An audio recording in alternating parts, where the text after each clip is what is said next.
adoro filmes de terror. Um gênero que deu origem a alguns dos melhores filmes de todos os tempos. Filmes que não só nos aterrorizaram, mas que também inovaram na forma de contar histórias com imagens em movimento. E é por isso que desde o começo desse canal eu lancei tantos vídeos para celebrar os filmes de terror. Mas eu nem sempre fui fã desse gênero. Na verdade, eu demorei muito tempo para começar a ver filmes de terror. E hoje eu acho que eu me arrependo disso. Acontece que durante toda a minha infância e boa parte da minha adolescência, eu não via nenhum filme de terror porque eu ficava apreensivo demais com a experiência. Eu tinha medo da ideia de sentir medo com um filme. E ainda por cima, ninguém na minha família gostava de filmes de terror. Aliás, até hoje, nem os meus pais, nem o meu irmão chegam perto dos filmes de terror. Ou seja, a cultura da minha família reforçava essa minha apreensão com o gênero. Mas sempre aconteceu uma coisa muito engraçada comigo. Por um lado, eu tinha esse medo muito grande de filmes de terror. Só que, por outro lado, eu também tinha muita curiosidade sobre essas histórias. Eu vou dar um exemplo. Assim como muitas crianças da minha geração, eu cresci indo em locadoras de filmes. Aliás, era um ritual da minha família ir toda semana na locadora, algo que ajudou muito a formar minha paixão pelo cinema desde cedo. There's just so much stuff.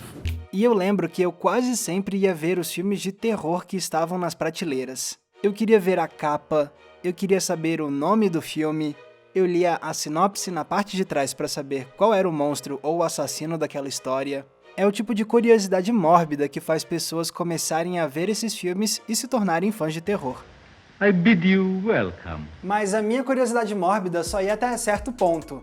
Por mais que eu tivesse muita vontade de saber melhor o que acontecia nessas histórias, eu nunca chegava ao ponto de realmente levar um filme de terror pra casa. Claro, meus pais não iam deixar eu levar um desses filmes pra casa pra começo de conversa porque eu era uma criança.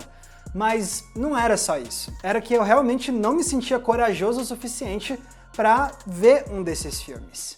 E durante anos eu continuei com essa relação meio paradoxal com o terror. De tanto ler sobre esses filmes, de tanto fuçar sobre eles, eu virei um moleque que conhecia as principais franquias de terror, que sabia nomear os grandes vilões e os grandes clássicos do gênero, mas sem nunca ter visto nenhuma dessas obras. Porque chegava um ponto em que minha falta de coragem para ver os filmes falava mais alto do que o meu fascínio inicial.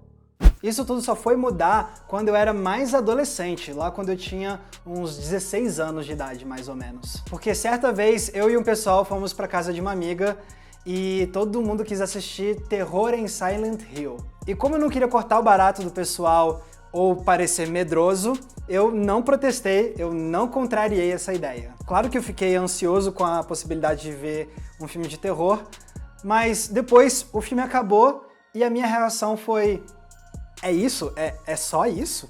Talvez fosse pelo fato de Terror em Silent Hill não ser um grande filme de terror, mas a verdade é que eu não fiquei chocado com ele. E isso acabou tendo um impacto positivo pra mim, porque eu vi um filme de terror e não só eu sobrevivi, como também cheguei no final sem sentir aquele pavor imenso que eu imaginava que eu sentiria. Então, no final da minha adolescência, Terror em Silent Hill ajudou a curar o medo que eu tinha de ver filmes de terror.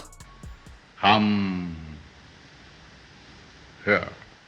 E a partir daí, pronto, tava aberta a porteira. Agora que eu sabia que eu dava conta de ver filmes de terror, eu comecei a correr atrás do tempo perdido. No começo eu fui ver uns lançamentos de terror, mas a maioria deles era muito fraca, o que só me deu mais vontade de ver algo que me desse medo mesmo.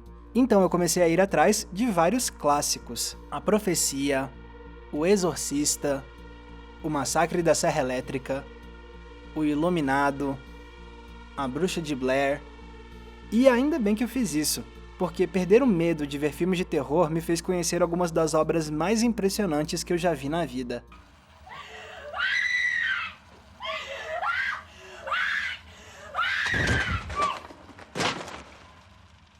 Só que ao mesmo tempo em que eu estava encantado com esses filmes, eu também fui percebendo que nenhum deles estava me deixando com aquele medo muito intenso de verdade. Não me entenda mal, não quer dizer que eu não estava tendo nenhuma reação a esses filmes, porque muitos deles estavam me deixando angustiado, chocado, enojado, tenso, mas pavor mesmo, aquele terror que te deixa profundamente perturbado, Isso eu não estava sentindo. E perceber isso foi muito estranho, porque agora a contradição era outra. Eu tinha passado quase toda a minha vida com medo de sentir medo, e agora que eu tinha começado a ver filmes de terror, eu tava sentindo falta de sentir medo. Então a impressão que eu sentia é que eu não tava conseguindo extrair dos filmes de terror toda aquela experiência de medo completa que eles supostamente deveriam proporcionar. Eu sentia quase um sentimento de culpa por não estar conseguindo curtir esses filmes ao máximo.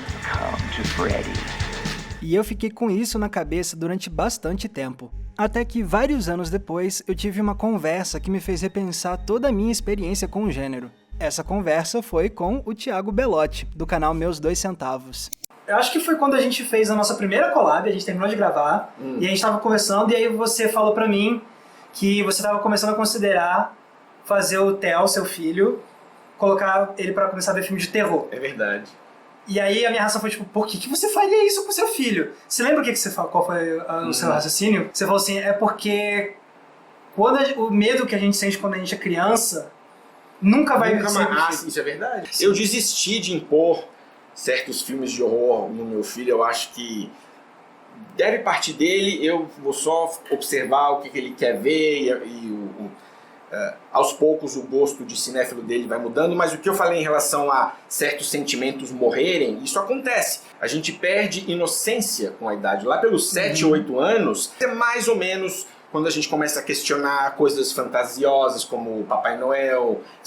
Então é uma idade onde a gente começa a adquirir o cinismo, mas ele ainda vai até os 10, 11, 12. Eu acho que passou uma idade, você nunca mais vai ficar creeped out. Essa conversa fez uma ficha cair pra mim, porque de fato, quando o assunto é cinema, o medo que a gente sente quando a gente é criança pode ser um dos mais intensos e únicos das nossas vidas. E eu digo isso baseado na minha própria experiência. Porque por mais que eu não tenha crescido vendo filmes de terror, eu ainda vi vários filmes que me deixaram apavorado. O Rinoceronte no Céu, de James e o Pêssego Gigante. A Baleia de Pinóquio. O Susto do Morcego, de As Peripécias do Ratinho Detetive. Os Gêmeos, de Alice no País das Maravilhas. Os Umpa-Lumpas, de A Fantástica Fábrica de Chocolate, que pareciam se divertir com mortes infantis e cantavam uma música tenebrosa. E, é claro, o traumatizante Convenção das Bruxas. Todos esses momentos me marcaram demais, justamente porque esses filmes me deixaram apavorado, pensando nessas cenas durante dias e dias. Esses filmes me assombraram. E depois que eu cresci, eu nunca mais senti esse nível de pavor vendo filmes. Talvez realmente seja porque quanto mais a gente cresce, mais a gente vai perdendo a inocência da infância. Aquela inocência que faz a gente ver filmes e achar que, de alguma forma, tudo aquilo pode virar realidade. Como faz pra dormir se você tem aquele medo irracional de que pode existir um monstro no seu quarto?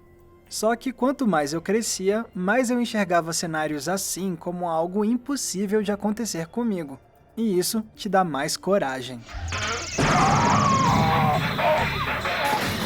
Tudo isso então me fez pensar, será que eu comecei a ver filmes de terror tarde demais? Será que se eu não tivesse me iniciado nesse mundo mais cedo, eu não teria conseguido sentir de verdade o horror que eles propunham? Talvez eu tivesse aproveitado o potencial máximo dessas obras caso eu tivesse visto elas ainda mais jovem. Só que obviamente eu não tô dizendo que crianças deveriam assistir filmes de terror que foram feitos originalmente para adultos. Porque isso realmente pode impactar muito as crianças, sabe-se lá qual tipo de trauma pode surgir daí. E também não tô dizendo que adultos são incapazes de sentir pavor genuíno com filmes de terror. A forma como cada um sente medo é muito particular para cada um.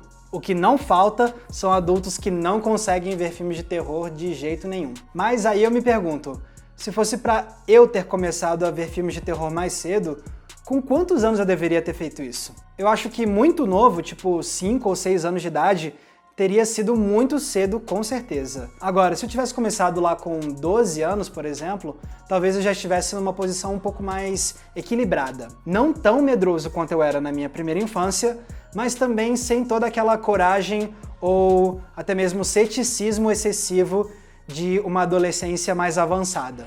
Então, sim, eu me arrependo um pouco de ter começado a ver filmes de terror mais tarde na minha vida. Mas isso não quer dizer que eu acho que a minha relação com esse gênero tá arruinada. Primeiro porque eu entendo e aceito que a forma como eu lido com o medo simplesmente mudou com o passar do tempo. E segundo, porque se sentir profundamente perturbado não é a única forma de curtir o cinema de terror. Porque esses filmes despertam na gente uma variedade muito grande de sentimentos dentro do espectro do horror. O suspense, o susto, o choque, a angústia, o nojo, ou seja, o fascínio que o macabro exerce na gente pode tomar muitas formas diferentes. E para quem ainda por cima gosta de se aprofundar em técnica e linguagem cinematográfica, a experiência pode ficar ainda mais rica. Porque assim você abre ainda mais possibilidades para apreciar como todos os horrores ganham vida por meio da imagem e do som. E é por isso que, apesar de eu ter sim certos arrependimentos, eu também sinto que tá tudo bem na forma como eu me relaciono com os filmes de terror. Eu posso ter chegado atrasado nessa festa, mas pelo menos eu cheguei. Galera, muito obrigado por terem conferido o episódio de hoje, que foi um vídeo que eu tentei fazer algo um pouco diferente, contar uma história um pouco mais pessoal, e eu espero que vocês tenham gostado. E eu quero também agradecer ao Thiago Belotti do canal Meus 2 Centavos por ter topado dar uma mini entrevista e ajudar com o vídeo de hoje. Valeu, Thiago! E pessoal, se vocês gostam do nosso trabalho e querem nos ajudar a continuar produzindo vídeos, vocês podem. Basta vocês se tornarem apoiadores Entre Planos no Apoia-se. Nossos apoiadores ajudam a financiar o nosso trabalho e de quebra eles ganham acesso a conteúdos exclusivos que eu preparo só para os nossos apoiadores. Por exemplo, tem o nosso Cineclube Entre Planos, no qual uma vez por mês a gente assiste a um filme e depois faz um debate sobre ele via videoconferência. É uma das coisas que eu mais gosto de fazer com os nossos apoiadores. Você pode conferir todos os detalhes da nossa campanha clicando no link que está aqui embaixo na descrição. Lembrando também que se vocês quiserem me acompanhar nas redes sociais, é só me procurar usando os nomes que estão aparecendo aqui embaixo. E não se esqueçam, é claro, de curtir esse vídeo e se inscrever aqui no Entre Planos para não perder nenhum dos nossos episódios. Mais uma vez, muito obrigado pela audiência, um abraço e até a próxima sessão.